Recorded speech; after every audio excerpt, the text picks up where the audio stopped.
It felt so awkward, I couldn't say a thing. 皆さん、こんにちは。日本の猫です。What is up, everyone? Welcome to my channel. Here we talk all about Japanese language learning, how to study it efficiently, how to speak more fluently. And today I wanted to talk specifically about speaking.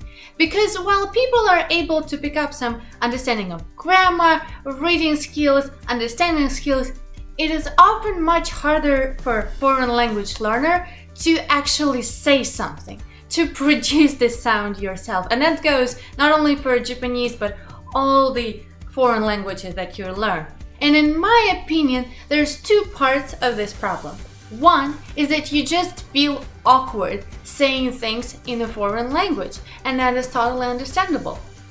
English is not my first language, and even though I was learning it throughout my childhood, when I actually went for the first time in an English-speaking country, it felt so awkward. I couldn't say a thing. It was, on one hand, embarrassing because people thought I didn't understand anything, but I did. I felt paralyzed, and I think that happens with a lot of people because with phonetics being so much different, with words being completely different, obviously, you need to overcome this, and that's one part of the problem. But the other part of the problem is also having more words in your passive vocabulary than in your active vocabulary. Now, what is the passive vocabulary?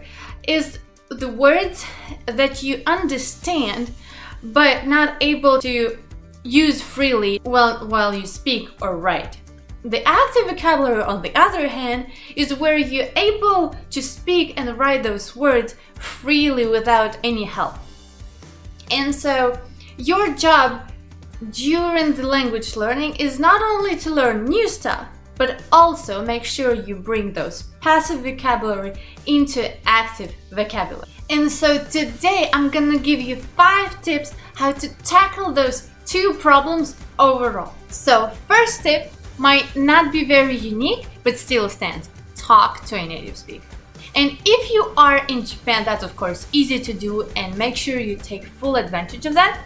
However, if you are outside of Japan, it is also possible, because I was able to find Japanese native speakers when I was living in Ukraine.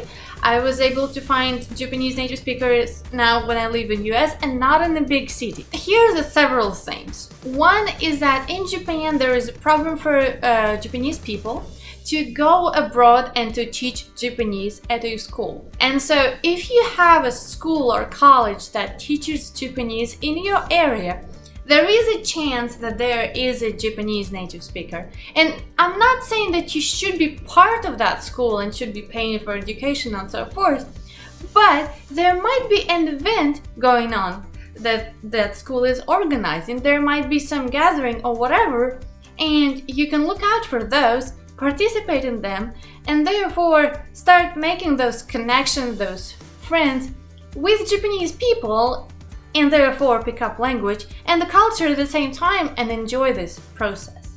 Another thing that you can do to find a native speaker is check out if there is a meetup in your area. There might very well be one, and you never know if you can find a Japanese native speaker there. Even if you end up not having a Japanese native speaker there, it's still a good idea to talk to people in Japanese, to other Japanese language learners, or practice it this way. And even if there is no meetup, start one. It's not that difficult. Just start one and start gathering those people with joint interests, and this way not just learning Japanese but also make friends along the way. So another way of getting over this awkwardness of talking in a foreign language is to read out loud. And so there are a couple of ways you can approach it. One way is to read a conversation that is very close to like a normal conversation, like a small talk between two people. And this way, read it out loud, get used to those "o genki desu ka," "genki desu," etc., and get very comfortable so you can say those phrases no problem at all. Another way of thinking about it is to get a text that has some new words for you, read it out loud several times to where you get comfortable, and this way you not only practice your speaking skills, but also you're memorizing those new words.